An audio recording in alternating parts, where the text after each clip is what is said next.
अक्कलकोट निवासी श्री स्वामी समर्थ महाराज हे लाखो भक्तांचे श्रद्धास्थान आहेत. दरवर्षी त्यांच्या प्रकट दिनानिमित्त अनेक ठिकाणी मोठ्या उत्साहात उत्सव साजरा केला जातो. आज आपण पाहणार आहोत आपल्या परिसरातील स्वामी समर्थ प्रकट दिन आणि पालखी सोहळा, जो अनेक वर्षांपासून भक्तिभावाने आयोजित केला जात आहे. नमस्कार, माझं नाव आकांक्षा नरेश बारे. ज्यांनी आपलं हे मठ स्थापन केलं त्यांची सर्वात मोठी मुलगी नरेश जगन्नाथ बारे यांची. आणि हे मठ आपण स्थापन केलं 2003 मध्ये. 2003 मध्ये पप्पांनी ह्या उद्देशाने स्थापन केलं की लोकसेवा, जनसेवा हीच स्वामी सेवा, या उद्देशाने आपण हे मठ स्थापन केलं. तेव्हापासून अविरत आपण हे कार्यरत चालू ठेवलंय. आणि हा आपला 24वा सप्ताह आपण साजरा करतोय. यामध्ये सुद्धा स्वामी प्रकट दिना दिवशी आम्ही वाढदिवस, म्हणजे स्वामींचा वाढदिवस, प्रकट दिन म्हणजे आम्ही स्वामींचा वाढदिवस खूप मोठ्या उत्साहाने साजरा करतो. बरेचसे जनसेवेचे उपक्रम आमच्याकडून होत असतात. त्यामध्ये मोतीबिंदू शिबिर, ज्यांच्या घरी कोण कमावणारं नाहीये अशा लोकांना अन्नदान. आपल्याकडे आता 150 ते 200 कुटुंब आहेत ज्यांना आपण दर महिन्याला 6 तारखेला धान्य वाटप करतो. असे अनेक उपक्रम चालू असतात. अजून बरेच आहेत, आहे लिस्ट मोठी. त्यातल्या त्यात मी तुम्हाला 2-3 सांगितले. आणि हा उद्देशच आमचा हा आहे की या कार्यक्रमाच्या निमित्ताने सगळे स्वामी भक्त एकत्र येऊन आम्ही स्वामी सेवा सोबतच लोकसेवा करू, या उद्देशाने आम्ही एकत्र येतोय. सुंदर सजावट आणि दिव्यांच्या रोषणाईमुळे उत्सवाचे वातावरण अधिक भक्तिमय होते. मी नरेश जगन्नाथ बारे आणि नम्रता नरेश बारे यांची द्वितीय कन्या आराध्या जयवंत राणे 2002 साली स्थापना झाली.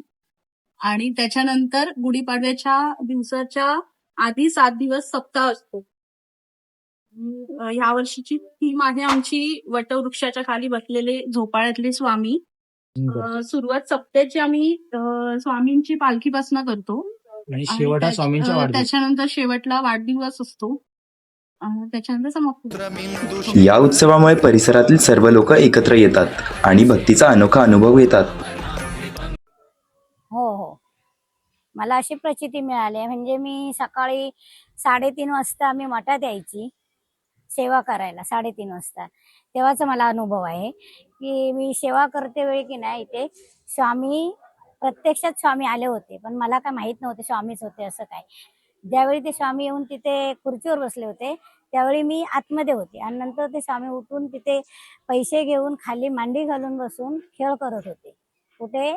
स्वामींच्या म्हणजे मठाच्या दारात पायंडीच्या इथे बसून, जसे याच्यामध्ये दाखवलंय ना त्या पद्धतीत ते बसले होते आणि खेळ करत होते पैसे घेऊन. आणि खेळ करता करता मी तिथे काम करत होते आतमध्ये स्वामींच्या मठात सेवा करत होती.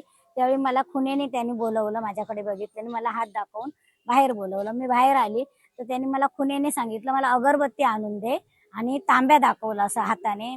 तर मी तांब्या भरून पाणी आणून दिलं त्यांना. तर त्यांनी ते घेतलं आणि गणपतीचा फोटो आहे समोर आमच्या मठाच्या समोर, तिथे त्यांनी अगरबत्ती आणि पाणी हे करून ओवाळून त्याच्यात विभूती घालून ती त्यांनी मंत्र काय आपले बोलले आणि जाऊन खुर्चीवर बसले स्वामी. आणि मला खुनेने बोलवलं, दोघांना, आम्ही नवरा बायको होतो, आम्हाला दोघांनाही बोलवलं आणि तीर्थ दिलं. आणि अजून 5-6 जण होती अशी आजूबाजूची, म्हणजे आली होती लोक सेवेला, त्यांना पण बोलवून मुख्याने त्यांनी, म्हणजे काही बोलले नाहीत ते, पण मुख्याने त्यांनी आम्हाला तीर्थ वगैरे दिलं. आणि आम्ही त्यांच्या पाया पडलो, त्यांनी आम्हाला आशीर्वाद दिला. आणि जवळजवळ अर्धा तास तिथे ते बसले होते. त्यावेळी आमचे दादा पण होते, ते दादा पूजा करत होते त्यावेळी.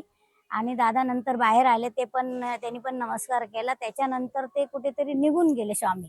निघून गेले ते परत, म्हणजे 8 दिवस सप्ताह चालतो ना, परत दुसऱ्या दिवशी स्वामी आले होते. त्यावेळी पण मी अशी ह्याच्यात फिरत होती इथे बाहेर वरंड्यात. त्यावेळी स्वामी बसले होते इथे येऊन, ते मला माहित नव्हतं.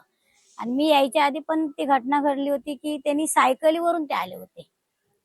स्वामी ना सायकल एका असं बोटाने ती सायकल त्यांनी फिरवून, गारकन फिरवून ते सायकल गोल फिरवली होती इथे मठाच्या इथे. त्यावेळी पण ते बघितलं होतं. आणि ते नंतर खुर्चीवर बसले होते हेही मला माहित नव्हते स्वामी आहेत का कोण आहेत, कारण ते आपल्या वेगळ्या रूपात आले होते, दाढी बिडी होती त्यांची, पण ओळखता येत नव्हते. मी तिथे खुर्चीवर बसली होती. मला वाटलं कोणतरी आपले बसले आहेत असे, म्हणून बाजूला बसले होते. तिथे आमचे दादा पण बसले होते, पण त्यांना माहिती होते स्वामीच आहेत म्हणून, पण मी काय ओळखलं नव्हतं. मग मला दादाने सांगितलं, तू इथून उठ आणि घरी जा. मग मी घरी गेली, त्या मला सांगितलं की वहिनीला सांग चहा बनवायला. मग वहिनीला सांग चहा बनवायला, तर मी चहा बनवली वहिनीने. आणि मग स्वामी आमच्या घरी आले, वरती दादांच्या घरी आले आणि तिथे मांडी घालून बसले होते. तर त्यांनी चहा वगैरे दिली, चहा वगैरे घेतली त्यांनी. आणि मग त्यांच्या आम्ही म्हणजे पाया बिया पडलो स्वामींच्या. त्यावेळी समजलं काही स्वामीच आहेत असे. तिथे पण तसेच चाळे करत होते की पैसे घेऊन खेळ करत होते. पैसे मोजत होते, परत ठेवत होते, मोजत होते, परत ठेवत होते, असे करत होते. तर आम्ही पाया बिया पडलो आणि मग माझा छोटा मुलगा आला तिथे. छोटा म्हणजे छोटा नाही आहे तसा, तर तो 20 वर्षाचा त्यावेळी होता. त्यावेळीची गोष्ट ही, म्हणजे 5 वर्षापूर्वीची गोष्ट आहे ही. तर ते आले आणि माझ्या मुलाला खुनेने सांगितलं खाली बस, आणि त्याच्या हातात मोबाईल होता. तो मोबाईल समोर ठेवायला सांगितलं. मग तो मोबाईल त्याने समोर ठेवल्यावर स्वामीने त्याच्यावर बोट ठेवलं. बोट ठेवल्यावर तो मोबाईलमध्ये गाणी चालू झाली. ती मराठी गाणी सगळी चालू झाली, हिंदी गाणी गायब झाली. तर तो बघतच बसला. मग परत स्वामीने त्याला खुनेने सांगितले की माझी पाठ दुखते आहे म्हणून. खुनेने सांगितलं ती पाठ दाबून दे, हातपाय दाबून दे. मग त्याने हातपाय दाबून दिले. मी त्याला सांगितलं की त्यांचे हातपाय दाबून दे. मीच सांगितलं माझ्या मुलाला. मग त्याने हातपाय वगैरे दाबून दिलं. त्यांचा हातपाय दाबून झाल्यावर त्याने खुनेने सांगितलं थांब म्हणून. तसा तो थांबला, पण तो घाबरला होता. त्याला एकदम त्यांचं अंग नरम असं लागलं ना, त्याच्यामुळे तो घाबरला होता. म्हटलं कोण नाही, स्वामीच आहेत. त्याला पण हे ओळखता आलं नव्हतं त्या मुलाला. मग त्याला सांगितलं स्वामी आहे. तो मग त्याने नमस्कार वगैरे केला. तेव्हा आणखी घरातली सगळी माणसं होती आमची, ती सगळीजण पाया वगैरे पडली. त्याच्यानंतर आमचे दादा म्हणाले त्यांना मी तलावावर वरती आंघोळीला घेऊन जातो स्वामींना, आणि त्या आंघोळीला वगैरे घेऊन गेले त्यांना. त्यावेळीची गोष्ट आहे. माझं नाव समीर गावकर. आम्ही साहिलच्या मठामध्ये सेवेकरी म्हणून आहोत. माझ्याशी असा प्रसंग घडला की एक दिवस स्वामींच्या ज्या गादीवर आम्ही प्रसाद जो ठेवतो, तो दररोज रात्री उंदीर खायचा. पण आम्हाला वाटलं एक संरक्षणासाठी आम्ही त्याच्यावर काहीतरी झाप टाका, म्हणजे एक जाळी टाकावी. पण त्यासाठी वरती एक विता म्हणून मैत्रीण जी येते मठामध्ये सेवे करायला, तिला बोललो की ती जाळी तशी घेऊन ये, वडापावर जी आपण जाळी ठेवतो तशी ती जाळी आम्ही त्या प्रसादावर ठेवली जाळी. त्या दिवशी रात्री मला आणि या सेवेकरी मंडळाचे जे जयवंत राणे आहेत, त्यांना आणि मला सेम स्वप्न पडलं. आणि त्या दिवशी रात्री आम्हाला बिलकुल झोप नव्हती. म्हणून त्या दिवशी सकाळी उठलो आणि पहिलं मी जयवंत राणेकडे आलो. तेव्हा तो पण मला बोलला की मला म्हणजे सेम स्वप्न पडलं, म्हणजे रात्री मला स्वप्न म्हणजे झोप नाही रात्रभर. त्या दिवशी आम्ही त्याची जाळी काढली, ती प्रसादावरची जाळी काढली आणि स्वामींची माफी मागली. आणि ज्या गीताने ती जाळी आणली तिला पण विचारलं, म्हटलं मी तुला कुठलं रात्री स्वप्न पडलं का? ती बोलली ज्या दिवशी मी जाळी आणायला जाणार होती त्या दिवशी तिला रात्री स्वप्न पडलं की ती प्राण्यांना अशी प्रसाद वाटते म्हणून अशी. त्या दिवशी आम्हाला समजलं की स्वामींची अशी इच्छा होती की माझा जो प्रसाद आहे तो मी कोणाला द्यायचा, कोणाला नाही द्यायचा ते मी ठरवेन. त्या दिवशी आम्ही दोघांनी पण, जयवंत राणे आणि मी आणि या गीताने, आम्ही तिघांनी पण माफी मागली स्वामींची आणि क्षमा मागितली की बाबा आम्हाला माफ करा, तुमचा प्रसाद आणि ते तुम्ही कोणाला द्यायचा, कोणाला नाही द्यायचं तुम्ही ठरवा. त्यामुळे आम्ही त्यांची माफी मागतो. आणि नमस्कार, मी निलेश पंढरनाथ शिवलकर, साहिलमधील एक छोटासा स्वामी भक्त. सुरुवात अशी करायची की नरेश वारेच्या सांगण्याने आणि स्वामींच्या इच्छेने इथे ज्या गोष्टी होत गेल्या त्या गोष्टी अतिशय अतिशय म्हणजे लोक वाखाणण्याजोग्या आहेत. त्यांचा उद्देश एकच होता नरेश वारे यांचा की जनसेवा, लोकसेवा आणि माणुसकी ही स्वामींच्या मार्फत त्यांनी लोकांपर्यंत पेरलेली आहे. आणि सांगण्यासारखं असं आहे की हे ब्रॉडकास्ट खूप कमी पडेल एवढं त्या माणसाने केलेलं पूर्ण आयुष्य आपलं स्वाहा केलं स्वामींचरणी.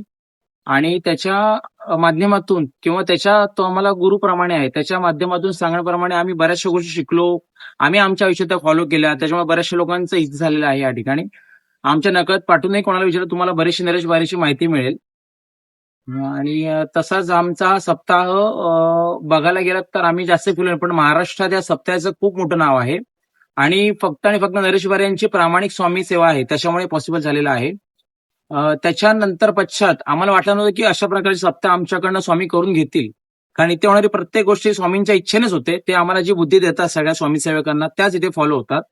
नरेश वारेच्या नंतर त्यांच्या फॅमिलीने आणि त्यांच्या फॅमिलीच्या पाठी राहिले सगळे स्वामी भक्त. यामुळे या सप्ताहाचं दिवसेंदिवस डबल टिबल चौबल असं प्रचार होत आहे. आणि आम्ही ह्या सप्त्यातून एकच सांगत असतं की हिंदू सनातन धर्म, उदाहरणार्थ जी गुढी फिरवली जाते त्याच्यातून एकच सांगायचं असतं की हिंदू सनातन धर्म प्रत्येकाच्या घरोघरी पोचला पाहिजे. हे नरेश बारेचं म्हणजे आम्ही त्या RSS शिकतानापासून ते नरेश बारेचं सांगणं होतं. तेच त्याने कंटिन्यू, आणि स्वामी आम्हाला तेच अशी ताकद देतात की जेणेकरून हे सगळ्यांच्या हिताचं होतं. इथे येणारा प्रत्येक माणूस हा अतिशय पॉझिटिव्ह गोष्ट घेऊन जातो स्वामींच्या आशीर्वादाने. ही एक प्रचिती आहे या मठाची. इथे आलेले प्रत्येक भक्तजण असा आहे की तो एकदा आला की त्याला पुन्हा पुन्हा यावंसं वाटतं, बिकॉज ऑफ त्याच्या आयुष्यातल्या बऱ्याचशा गोष्टी मार्गी लागतात.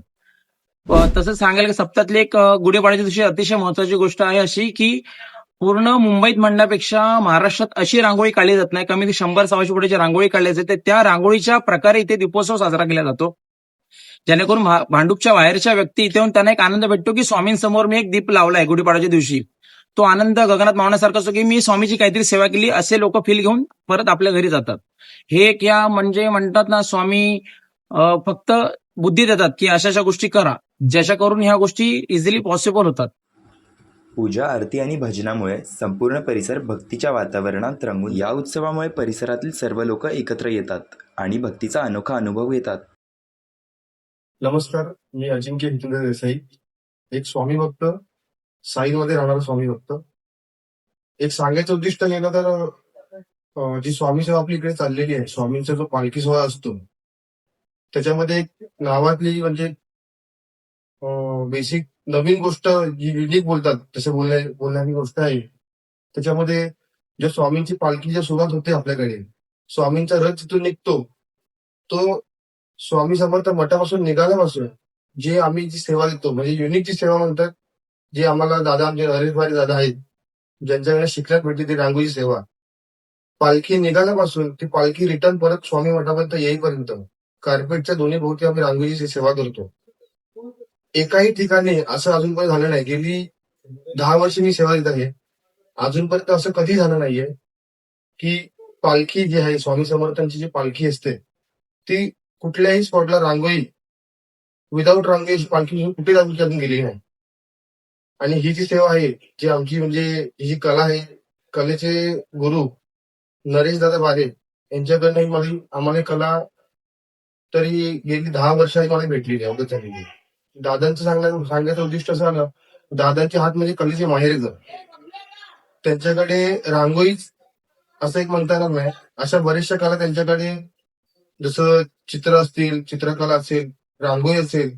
त्यांनी एक आर्टिस्ट म्हणून त्यांचं नाव भांडूपच नाही, मुंबई नाही तर अख्ख्या महाराष्ट्रामध्ये त्यांचं नाव मोठं होतं.